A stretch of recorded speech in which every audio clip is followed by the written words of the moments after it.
અભય થઈને નિષ્પક્ષતાથી નિરપેક્ષ રીતે વાસ્તવિકતાનો અરીસો રૂપી સચોટ માહિતી લાવતો સત્યની સાથે અભય ટાઈમ્સ। ગુજરાતમાં પડેલા કમોસમી વરસાદને લઈ ખેડૂતોને ભારે નુકસાન થયું છે, ત્યારે ઓલપાડના ધારાસભ્યએ મુખ્યમંત્રીને પત્ર લખી ખેડૂતોને થયેલ નુકસાનીનું વળતર આપવા માંગ કરી હતી। સુરતના ઓલપાડ વિધાનસભાના ધારાસભ્ય મુકેશ પટેલે મુખ્યમંત્રીને પત્ર લખ્યો હતો।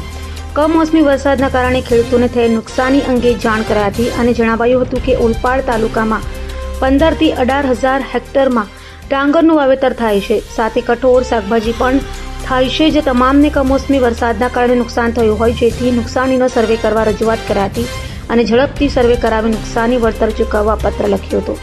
મહત્વનું છે કે નવા વર્ષથી સતત વરસાદ વરસ્યો હતો, જેના કારણે ઓલપાડ તાલુકામાં ડાંગરના પાકને સૌથી વધુ નુકસાન થયું છે।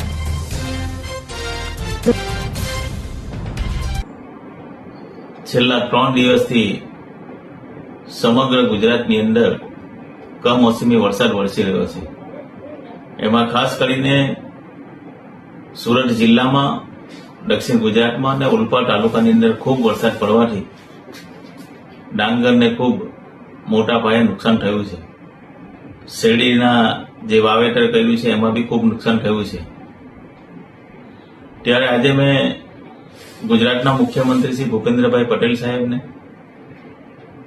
ગુજરાતના કેબિનેટ મંત્રી શ્રી જીતુભાઈ વાઘાણી સાહેબને પત્ર લખીને ખેડૂતને વળતર આપવા માટે મેં રજૂઆત કરી છે અને ભૂપેન્દ્રભાઈ પટેલ સાહેબે તમામ મંત્રીશ્રીઓને આ વિસ્તારની અંદર જે નુકસાન થયું છે એનો સર્વે કરવા માટે પણ સૂચના આપી દીધી છે।